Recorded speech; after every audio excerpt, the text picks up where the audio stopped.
je vais vous raconter une expérience que j'ai vécue avec Dieu récemment, il n'y a pas très longtemps.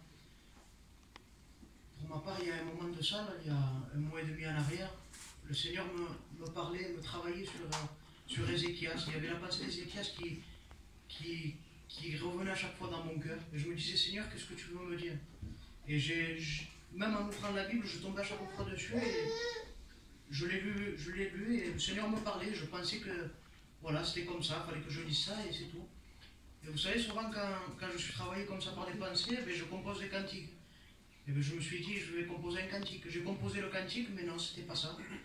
Et passe le temps, un dimanche matin, on part avec mon père faire une réunion, et j'ai dit au pas, ça fait un moment qu'il y a cette pensée qui vient dans mon cœur, ça me parle sur Ézéchias. Et je faisais pas attention. Et je disais pas, il y a un truc qui me marque, c'est qu'il dit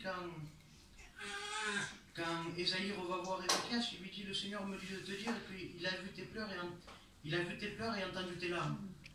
Et ce mot-là me touchait. Et passe le temps, je croyais que ça allait en finir là.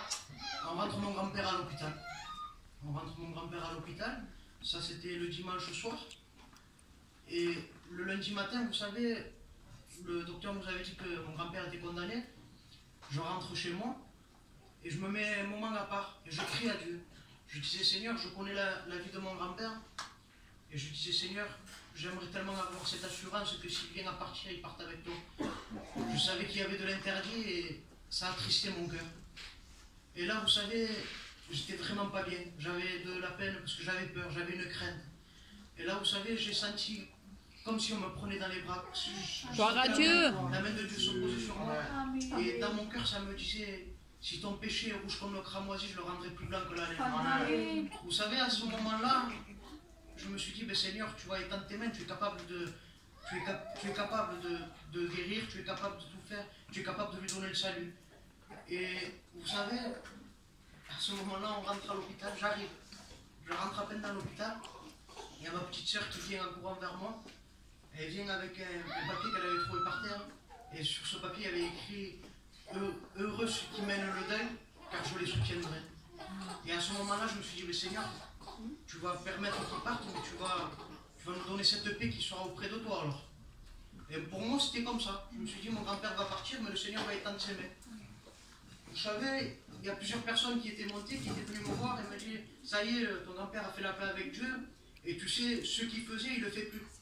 Et vous savez, ce mot-là ne me plaisait pas. Je me disais, c'est pas comme ça avec Dieu. C'est pas parce qu'il est dans un endroit où il ne fait plus la chose qu'il ne devait pas faire, que c'est comme ça qu'il va être sauvé ou pardonné. Et là, dans mon cœur, ça me disait, faut qu'il demande pardon à Dieu. Pour moi, c'était pas ça. Et je n'étais pas convaincu dans mon cœur. Et à un moment donné, j'ai pu me trouver devant mon grand-père. Et à ce moment-là, j'ai vu une détresse dans son regard. Vous savez, quand il me parlait. Et à un moment donné, j'étais obligé de lui parler, de lui dire, vous savez, les personnes devant moi essayaient de lui dire, mais non, tu as été un homme de Dieu toute ta vie, tout ça. Vous voyez, comme mon grand-père, c'était pas ça, il avait besoin d'autre chose. Et je l'ai regardé, je lui ai dit, grand-père, je doute sur ton salut. Et là, vous savez, il s'est mis à pleurer. Il m'a dit, je ne comprends pas, le Seigneur ne veut plus de moi. Tant de fois, je l'ai délaissé. Vous savez, ça m'a attristé.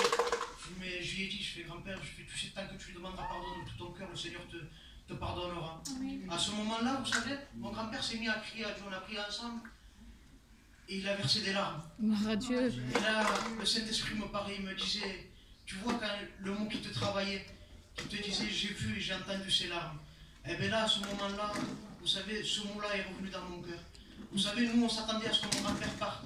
Et bien, le Seigneur n'a pas permis. Gloire à Dieu. Vous savez, à chaque fois qu'il me voit, mon grand-père, aujourd'hui, il n'a pas même pas voulu me lâcher.